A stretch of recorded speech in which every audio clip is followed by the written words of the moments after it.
સુરતની mount Litera Zee School diamond સિટીમાં ગીતા જયંતીનું પાવન પર્વ હોસ્ટેલના વિદ્યાર્થીઓ અને વાલીઓની હાજરીમાં અત્યંત ભક્તિભાવ અને આધ્યાત્મિક ઉષ્મા સાથે ઉજવવામાં આવ્યો હતો. આ ઉજવણીનો મુખ્ય હેતુ ભગવદ્ ગીતાના શાશ્વત જ્ઞાન દ્વારા બાળકોમાં સકારાત્મક મૂલ્યો, આત્મશિસ્ત અને નૈતિક સ્પષ્ટતા વિકસાવવાનો હતો.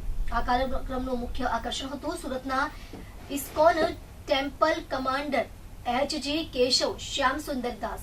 તેમનું પ્રેરણાદાયી સત્ર.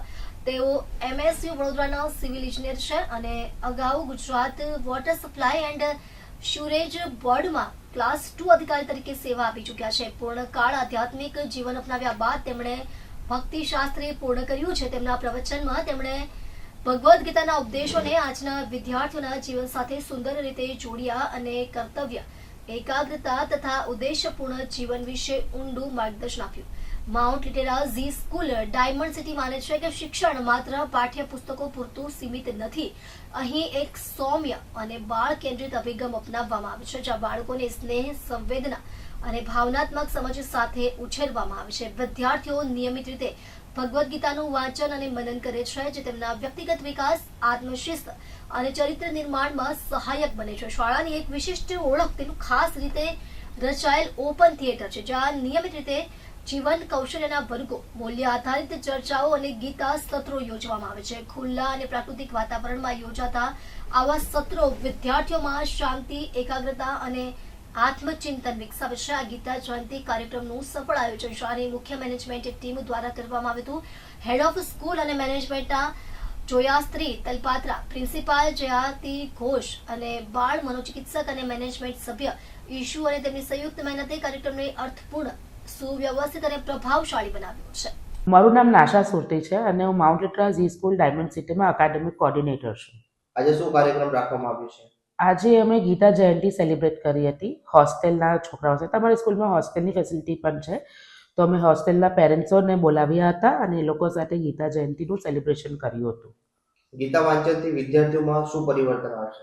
પરિવર્તનના એમાં તો અમે એમ કહીએ કે છોકરાઓ જેમ ગીતા ભણે, ગીતાના પાઠ ભણે, તો એ કેવી રીતના એ લોકોની જિંદગીમાં એ લોકો અપ્લાય કરે એ પલ્લું તો થઈ જાય કે રાઇચિયસનેસ જેમ હોય તે રાઇચિયસનેસ પાઠ પર એ લોકો જાય, સાચું બોલવાનું, કોઈનાથી ગભરાવાનું નહીં, અને કંઈ પણ મુશ્કેલ આવે તો ગીતાના પાઠ સાથે એ લોકો એને જોઈન કરીને આગળ એ લોકોનું જીવન જીવી શકે છે.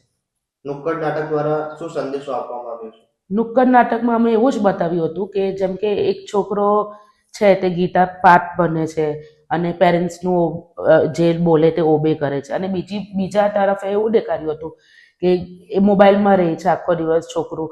તો બેવની વચ્ચે ડિફરન્સ શું હોય અને કેમ ગીતા બનવાથી ડિફરન્સ તમારી લાઈફમાં આવે એ અમે નુક્કડ નાટકમાં બતાવવામાં આવ્યું હતું. આજના સમયમાં આધ્યાત્મિકતાનું મહત્વ શું છે? આધ્યાત્મિકતાનું મહત્વ એ છે કે જ્યારે આપણને જીવનમાં કોઈ પણ તકલીફ આવે તો એ જ્ઞાન અગર આપણી પાસે હોય તો આપણે તેનો ઉપયોગ કરી શકીએ અને આપણું જીવન વધારે સારું બનાવી શકીએ. આ કાર્યક્રમ દ્વારા તમે સમાજને શું મેસેજ આપવા માંગો છો? સમાજને એ મેસેજ આપવા માંગુ છું કે બધા જ ધર્મ તો પલ્લે એક હોય છે. આપણે ગીતા જયંતિ શા માટે સેલિબ્રેટ કર્યું હતું? કારણ કે ઇન્ડિયન કલ્ચર બચ્ચાઓમાં ડેવલપ થાય. આજકાલ શું થાય છે કે આપણે ફોરેન કલ્ચર આપણે એક્સેપ્ટ કર્યું છે, પણ આપણે આપણા જે મૂળ હોય તે આપણે ભૂલી ગયા છે. એના લીધે આ celebration Mount Litera Zee School Diamond City કર્યું. ગીતા વાંચનથી વિદ્યાર્થીઓમાં શું પરિવર્તન આવશે? અગર એ લોકો ગીતા વાંચે છે તો પોઝિટિવ ચેન્જ એ લોકોમાં એક આવશે. ટાઈમ ટુ ટાઈમ જે વસ્તુ કરવાની હોય એ વસ્તુ કરી શકશે એ લોકોના જીવનમાં જે સત્ય નહીં હોય, અમુક ટાઈમ બચ્ચાઓ એવું કરી શકે છે કે ડરથી તો કંઈ હોમવર્ક રહી ગયું હોય તો જૂઠું પણ બોલે, પણ એ લોકો અગર ગીતા ભણે છે તો એનાથી એવું થાય કે છોકરું જૂઠું બોલતા બંધ થઈ જાય. અને બીજું એમ કે બીજાની હેલ્પ કેવી રીતના કરવાની અને સમાજમાં એ કેવી રીતના ફેલાવવાનું તે છોકરાઓને આવડશે. जी मैम, आपका नाम और परिचय? मेरा नाम जयति घोष है और मैं माउंट लिटेरा ज़ी स्कूल डायमंड सिटी की प्रिंसिपल हूँ. आज क्या कार्यक्रम रखा गया है? आज हमने गीता जयंती मनाया है स्कूल में और ये बहुत ही सुखद अनुभव था, क्योंकि ये सिर्फ भगवान का नाम लेना ही नहीं, जीवन के मूल्यों को जानने का एक त्योहार था, जो हमने केवल बच्चों के साथ ही नहीं, उनके पेरेंट्स को भी बुलाकर एक अलग ही अनुभव के साथ इस कार्यक्रम का आयोजन किया था. स्कूल में आध्यात्मिकता क्यों जरूरी है? स्पिरिचुअलिज्म बहुत ज़्यादा ज़रूरी इसलिए है क्योंकि आज जहाँ पर हम इतने बिजी हो गए हैं टेक्नोलॉजी में, तो जो हमारे रूट्स हैं, जो हमारा कल्चर है, वो कहीं ना कहीं लुप्त होता जा रहा है। और एज अ स्कूल हम ये बहुत ध्यान रखते हैं कि मॉडर्निज्म के साथ साथ हमारे बच्चे जो है वो ट्रेडिशंस और कल्चर के साथ भी जुड़े रहें। और गीता जो है वो ऐसा एक ग्रंथ है जो हमको जीवन में कैसे काम करना है, क्या नहीं करना है, इन सब का ज्ञान देता है। गीता से छात्रों में क्या बदलाव आता है? गीता पढ़ने से उनका मन शांत होता है और आज के ज़माने में जो चुनौतियां हैं उसका डट कर सामना करने की ताकत देता है, रास्ता बताता है। तो वो भटकते नहीं हैं, उनको पता होता है कि हमारे लिए क्या सही है और वो अपने कर्मों द्वारा अपना जो भी लक्ष्य है उसको उपलब्ध कर सकते हैं। इस कार्यक्रम रखने का मुख्य उद्देश्य क्या है? मुख्य उद्देश्य बच्चों तक गीता का जो इम्पोर्टेंस है वो बताना था कि गीता सिर्फ एक ग्रंथ नहीं है, वो जीवन का आधार है, जीवन का सार है। अगर हम जीवन में गीता के थोड़े बहुत भी जो श्लोक हैं उनको हम अपनाएं तो हम केवल साधारण इंसान नहीं हो जाएंगे, हम एक अच्छे नागरिक बनकर न केवल हमारे माता पिता की सेवा बल्कि देश की, हमारे समाज की हर जगह पर अपना जगह बनाकर अपना जो कर्तव्य है उसको हम पूर्ण रूप से निभाकर एक मन में जो शांति है उस तक प्राप्त कर सकेंगे।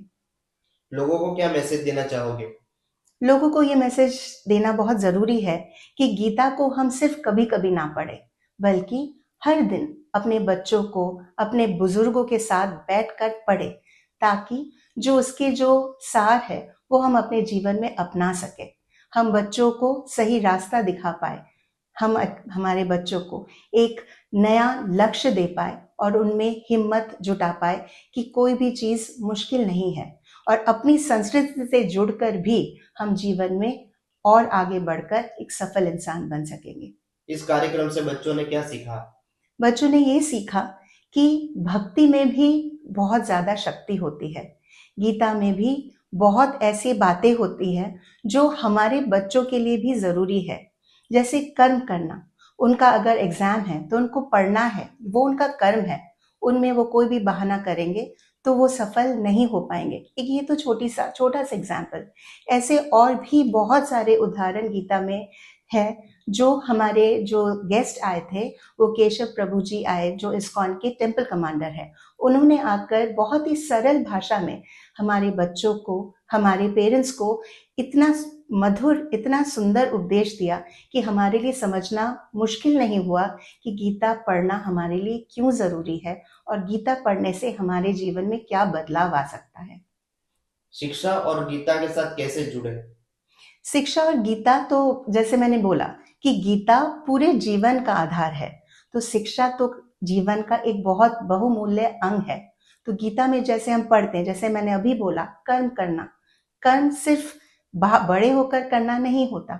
हम जब पैदा होते हैं हमारा तभी से कर्म शुरू हो जाता है, हम जो भी काम कर रहे हैं वो हमारा कर्म है। ऐसा एक छोटा बच्चा अगर वो कुछ भी कर रहा है तो उतला कर बोल रहा है या अच्छे से बोल रहा है या बोलना सीख रहा है, वो उस एज का कर्म है। जब वो थोड़ा बड़ा हुआ, स्कूल गया, उसके लिए पढ़ना उस एज का कर्म है। जब वो थोड़ा बड़ा हुआ और जवान हुआ, उसको या बिजनेस करना या जॉब करना, ये उसके उस स्टेज का कर्म है।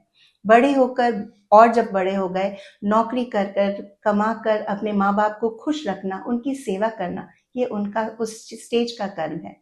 तो गीता जो है इन सारी चीज़ों को बताता है, अच्छे से समझाता है कि अगर हम कर्म नहीं करेंगे, उस उम्र में जिस कर्म की ज़रूरत होती है वो नहीं करेंगे तो उसका क्या नुकसान हो सकता है। और सबसे बड़ी बात, हम शरीर से भगवान तक जाना, यही हमारा उद्देश्य होता है। तो आत्मा से परमात्मा का जो मिलन है वो गीता हमें सिखाता है। और हमें ऐसा लगता है कि गीता से बड़े होकर ही समझ सकते हैं, ऐसा नहीं। जो हमारा पाठ हुआ, सिर्फ आज का पाठ ही नहीं, हमारे स्कूल में ये हम ध्यान रखते हैं कि बच्चे जो हैं अपने संस्कृति से दूर नहीं जाएं और अपनी नैतिकता को तो कभी भी ना त्यागे। इस वजह से हर रविवार को हमारे बोर्डिंग स्कूल में गीता का पाठ होता है, ताकि बच्चों को हम अच्छे संस्कार और अच्छी शिक्षा दे पाए और उनको अपने जीवन में सफल बनने का एक माध्यम बनकर उनको एक सफलता की सीढ़ी पर चढ़ते देखकर आनंद प्राप्त करें।